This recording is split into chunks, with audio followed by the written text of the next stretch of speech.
m'appelle Christophe Beaugrand, je suis présentateur à la télévision sur LCI et sur TF1, à la radio et également sur RTL, et surtout, je suis papa d'un petit garçon qui s'appelle Valentin et qui a un peu plus de 2 ans maintenant. Mon enfance a été une enfance heureuse, aimée par des parents qui m'ont beaucoup entouré, une famille voilà, très aimante. Et en même temps, mon enfance, que je raconte un peu dans le livre, ça a été très tôt la découverte de ma différence, entre guillemets, même si avec le recul, c'est pas si différent que ça, mais voilà, de cette attirance que j'avais pour les garçons, qui a fait que, enfant, j'avais un peu peur, je m'inquiétais de savoir si j'allais être à la fois accepté dans ma famille, dans la société, si j'allais pouvoir être heureux. Donc ça me ramène à la fois des beaux souvenirs d'enfance et en même temps des souvenirs d'inquiétude, d'angoisse, à me demander si j'allais être accepté. C'est amusant parce que c'est ma maman qui m'en a parlé la première, qui s'était rendu compte de quelque chose, comme quoi souvent les parents sont à l'écoute et connaissent leurs enfants mieux que personne. Et très rapidement, j'ai eu la chance d'avoir des parents qui m'ont accepté tel que j'étais, un entourage qui m'a accepté. Il y a eu un problème dans ma famille qui était mon grand-père, qui lui m'a rejeté très violemment. J'étais étudiant à Bordeaux à l'époque, j'avais 20 ans, je faisais une école de journalisme à Bordeaux et j'habitais chez mes grands-parents, puisque toute la famille est originaire de Bordeaux. Mon grand-père m'a foutu dehors. Voilà, en me disant que j'étais la honte de la famille. Donc ça a été quelque chose de très violent. Heureusement, le clan s'est soudé et il était tout seul de son côté et tout le monde m'a aidé et m'a soutenu, ce qui n'est pas le cas dans toutes les familles, donc j'ai été très chanceux. Mais oui, j'ai connu ce rejet, c'est une des raisons pour laquelle aujourd'hui je me mobilise notamment contre l'homophobie et pour l'association le Refuge, qui recueille des jeunes mis dehors par leur famille à cause de leur homosexualité. Voilà, parce que je pense que c'est important d'essayer d'aider ceux qui ont eu moins de chance que j'en ai eu moi.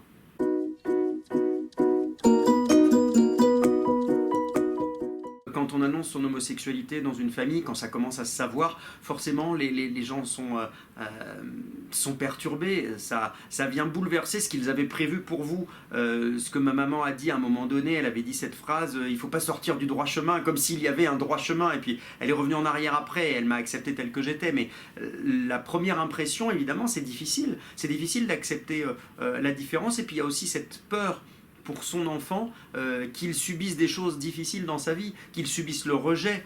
Donc même si la famille ne rejette pas, elle a peur que la société le fasse, que l'entourage, que les proches, que l'école, que des camarades de classe, etc. Donc forcément, quand on voit que son enfant finalement choisit de s'accepter tel qu'il est et de s'assumer tel qu'il est, on se dit qu'il va peut-être souffrir. Et quand on est parent, on a envie d'éviter à ses enfants la souffrance. Mais au final, ne pas être qui l'on est, c'est ça la vraie souffrance. Donc même si c'est difficile parfois, il faut être soi-même jusqu'au bout et finalement on arrive à être accepté. Il faut s'imposer aussi parfois. Ça a été très violent quand j'ai été rejeté par mon grand-père qui m'a mis dehors quand il a découvert que j'étais homosexuel. Il m'a mis dehors de la maison où j'habitais pour faire mes études à Bordeaux. Ça a été très violent parce que je me suis vraiment senti rejeté pour ce que j'étais. J'avais rien fait, j'avais pas fait de bêtises, j'avais pas fait de conneries dans cette maison. J'ai toujours été un petit-fils aimant, respectueux de sa famille, de ses grands-parents notamment. Les valeurs de la famille étaient très importantes chez nous. Donc j'ai ressenti ça comme une très profonde injustice. Donc ça m'a mis en colère évidemment. Mais ce qui m'a rassuré, c'est de voir que le reste de la famille, eux, ne m'ont jamais lâché, m'ont toujours soutenu. Mais ça a été très violent, oui. Et j'ai espéré renouer avec lui, et puis bon, ça n'a jamais été possible. Il m'a vraiment rayé de la carte, il m'a rayé de sa vie. Je lui ai donné d'autres chances, parce que je me suis dit, peut-être qu'il va finir par accepter, c'est peut-être pas évident pour lui, c'est trop éloigné de sa culture, de ce qu'il imaginait, mais il n'a jamais voulu faire cet effort-là, et voilà, ça n'a jamais pu se faire. Donc je suis passé à autre chose aussi, moi, de mon côté, et j'ai préféré rester aux côtés de ceux qui m'aimaient vraiment. J'ai toujours rêvé de devenir père et je pense que c'est arrivé en même temps, c'est marrant, mais en même temps que la découverte de l'homosexualité pour moi. Parce qu'en découvrant que j'étais homosexuel, j'ai eu cette terreur de me dire ce que je rêvais au plus profond de moi, de pouvoir fonder une famille. Je le disais, on a toujours été très famille chez nous, et pour moi, ça faisait partie finalement de l'épanouissement, du but d'une vie finalement, de pouvoir fonder une famille. Et j'ai eu cette peur-là en me disant, si jamais voilà, je vais au bout de ce que je suis et que je m'assume en tant qu'homosexuel, eh ben, je ne pourrais pas avoir d'enfant. Et j'avais cette terreur-là, cette peur-là, et je pense que comme j'avais peur de ne pas y parvenir, ça m'a donné encore plus envie de devenir père. Très jeune, j'ai eu cette envie-là, à 18 ans, j'avais déjà envie d'être papa. Alors c'est arrivé beaucoup plus tard, puisque j'ai été papa à 42 ans, mais je suis le plus heureux des hommes aujourd'hui. Donc comme quoi il ne faut jamais abandonner et toujours croire en ses rêves. Pour devenir père aujourd'hui en France, il n'y a pas 36 solutions quand on est un couple homosexuel, il y a l'adoption. Alors ça progresse aujourd'hui, mais nous au moment où on a voulu se projeter, c'était il y a un peu plus de 5 ans, et c'était quasiment impossible, on confiait très rarement des enfants à l'adoption. Du coup, on s'est tourné vers ce qu'on appelle la GPA, la gestation pour autrui, c'est-à-dire une mère porteuse, une femme qui va porter notre bébé et qui va nous permettre de devenir parents. Et pour cela, on est passé par les États-Unis, qui est un pays où la GPA existe depuis très longtemps. Ils ont une trentaine d'années de recul et tout est extrêmement cadré, légiféré et sécurisé. Et surtout, tout se fait dans le respect de la femme et la garantie éthique que tout se passe de manière sécurisée, légale et protectrice pour tous ceux qui participent à cette aventure. J'ai envie de dire que c'est une aventure. Donc on a rencontré d'abord une donneuse d'ovocytes, parce qu'il y a 2 femmes, il y en a une qui donne ses ovocytes et une autre qui porte notre enfant, donc ça n'est pas la même femme. Et puis il y a après la rencontre avec les avocats, avec les cliniques, etc. Tout est très cadré et c'est ce qui permet de faire en sorte que les choses se passent bien. Et aujourd'hui, on a gardé le contact à la fois avec notre donneuse d'ovocytes qui s'appelle Bruna, à qui on envoie des photos de Valentin, notre petit garçon, régulièrement, et puis on a gardé le contact bien sûr avec Whitney, avec toute sa famille, parce qu'on est ça crée des liens incroyables, on est devenus vraiment amis, et ce qu'il faut comprendre, c'est que ces femmes-là, contrairement à ce qu'on peut lire parfois, les fake news qu'on peut lire sur Internet, elles ne font pas ça pour gagner de l'argent, elles font ça parce qu'elles ont envie de partager, parce qu'elles ont ce besoin-là. Whitney nous a beaucoup expliqué que elle avait la chance d'être devenue maman, elle a 3 enfants, et elle sait à quel point c'est fondamental dans une vie de pouvoir fonder une famille. Elle avait envie de partager ça et de permettre à une famille d'exister. Et c'est sans doute le plus beau cadeau qu'on peut faire à quelqu'un. Moi, j'ai jamais eu un cadeau aussi exceptionnel dans une vie. Donc c'est une femme que j'aime de tout mon cœur, vraiment.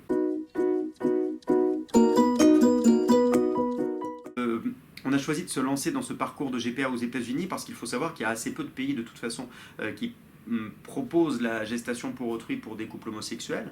Il y a essentiellement le Canada, les États-Unis, alors ça commence à s'ouvrir sur quelques pays d'Amérique latine, mais pour des couples étrangers, c'est quasiment les seuls pays. Il existe des filières du côté des pays de l'Est et de l'Ukraine par exemple, mais il faut savoir que ce sont des filières clandestines parce qu'en Ukraine par exemple, c'est impossible une GPA en principe pour des couples homosexuels. Donc les gens qui y vont font croire qu'ils sont hétérosexuels. Donc il y a tout un truc.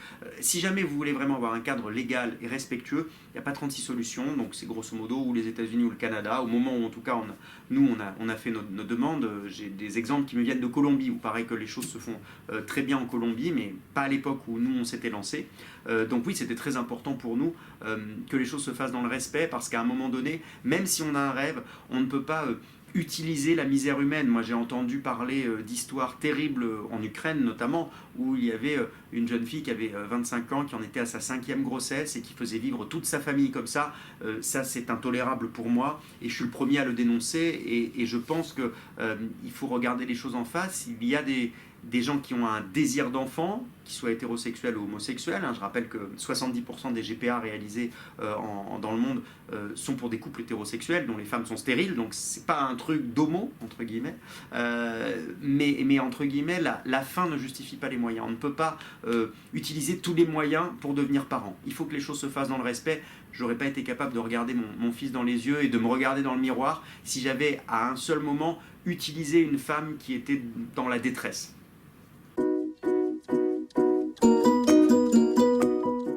Aux États-Unis, on passe par des agences qui vous mettent en relation avec des donneuses d'ovocytes, avec des mères porteuses potentielles en tout cas.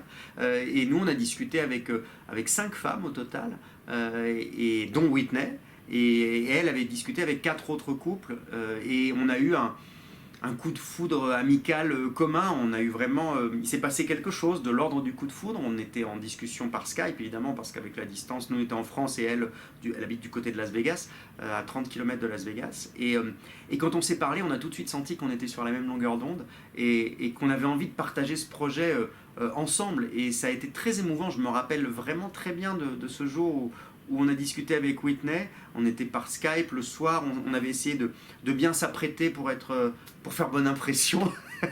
et à l'issue de ce rendez-vous qui s'est super bien passé, je me rappelle qu'on a envoyé un mail à l'agence en leur disant qu'on avait eu un coup de cœur pour Whitney, qu'on avait le sentiment que c'était la bonne, et on espérait qu'elle allait avoir eu le même ressenti de ce rendez-vous. Et ce qui est amusant, c'est qu'elle avait envoyé à peu près le même mail en même temps. Donc ce qu'il faut comprendre, c'est que ce ne sont pas nous les couples d'intention, c'est comme ça qu'on dit, intended parents en anglais, des couples d'intention. Ce ne sont pas ces couples-là qui choisissent les femmes. C'est un choix qui se fait en commun, et au final c'est toujours la femme qui a le dernier mot. Si elle n'avait pas eu le feeling avec nous, on serait passé à quelqu'un d'autre, on aurait essayé de trouver quelqu'un avec qui le feeling serait passé. Mais ce sont les femmes qui choisissent. Elle a choisi parmi 4 autres personnes, elle a eu le feeling avec nous, et on ne l'a pas regretté parce qu'on a vraiment créé une relation très forte.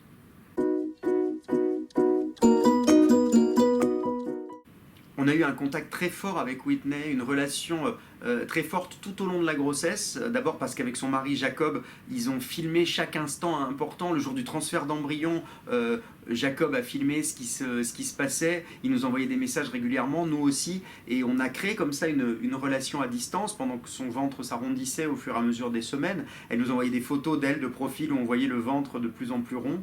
Et puis nous, on envoyait beaucoup de messages. Et je me rappelle qu'on avait j'ai pris cette habitude d'envoyer régulièrement des messages vocaux avec mon téléphone portable. J'enregistrais ma voix parce que je voulais que notre petit garçon qui était dans son ventre entende parler français et qu'il entende nos voix aussi.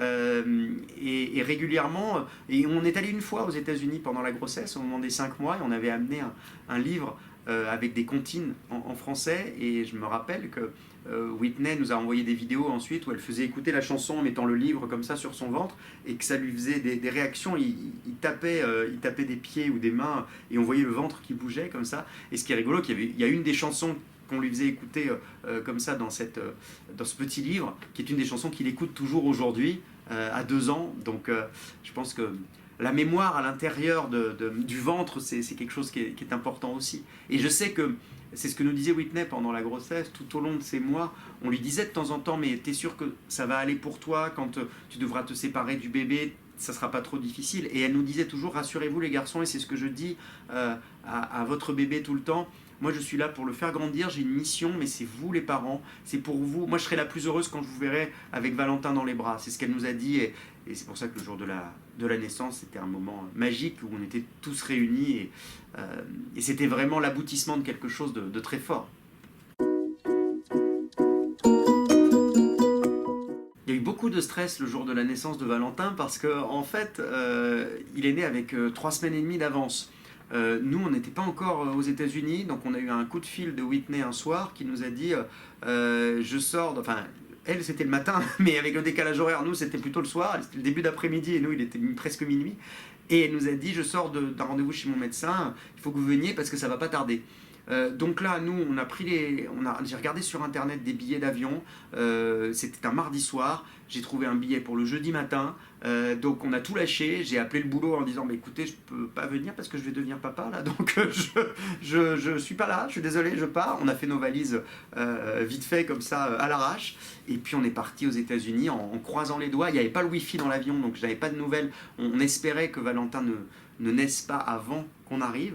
Je me rappelle d'avoir envoyé un dernier message vocal pour que Whitney le fasse écouter à Valentin en lui disant « Attends-nous mon bébé, on arrive, attends-nous ». Et puis voilà, on a atterri le jeudi après-midi aux États-Unis et Valentin est né le vendredi soir. Donc c'était à un jour près. Et le moment de la naissance, ça c'était extraordinaire parce qu'on était tous réunis. Il y avait Jacob, le mari de Whitney, il y avait Whitney bien sûr, il y avait Ghislain et moi. Et il y avait une espèce de cocon d'amour avec les infirmières, avec la médecin qui était formidable. Et Ouais, ça a été un moment très très fort et je me rappelle que moi, Ghislain est tombé dans les bras de Jacob et moi dans les bras de Whitney en lui disant merci, t'as changé notre vie. Et c'est incroyable ce qu'elle a fait pour nous.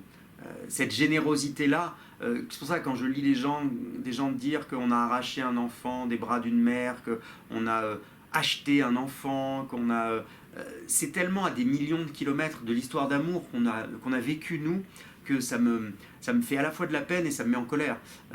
Y compris pour Whitney, j'ai pas envie qu'on pense que c'est juste une femme intéressée par l'argent, parce que c'est tellement pas ça. C'est vraiment... c'est pas ça notre histoire. C'est pour ça que j'ai eu envie d'écrire ce livre aussi, pour mettre de la vérité sur ce qu'on avait vécu et et que personne ne raconte à sa place l'histoire de Valentin. On a gardé un lien très fort avec Whitney, on s'envoie très régulièrement des messages, des photos, des vidéos, on a des nouvelles de leurs 3 filles, ils ont 3 filles, Whitney et Jacob, et on suit tout ça, on leur a envoyé le livre là il n'y a pas longtemps, alors il n'y a pas la version, il n'y a pas la version en anglais, mais il y a les photos au milieu du livre et ça l'a vachement touché. Il y a tout un passage du livre à la fin qui est une interview de Whitney justement pour qu'elle explique comment elle a vécu cette expérience et elle était très fière, elle me l'avait dit, elle était très fière de pouvoir permettre, de participer en tout cas à faire en sorte que les Français soient plus ouverts d'esprit sur ces questions-là. Elle se dit que peut-être son témoignage peut être utile, donc elle était très fière d'y participer. Et puis voilà, ils sont vraiment devenus des amis de la famille. Ils devaient venir en France, on les avait invités, mais bon, à cause du Covid, ça a été repoussé. J'espère que cet été, le Covid sera enfin derrière nous, parce qu'ils ont très envie de revoir Valentin. Et nous, Valentin, on lui parle souvent de Whitney. Il y a des photos dans la maison avec Whitney. Je serais très impatient qu'ils puissent se revoir. Alors c'est amusant parce qu'on a déjà finalement raconté son histoire à Valentin depuis tout bébé.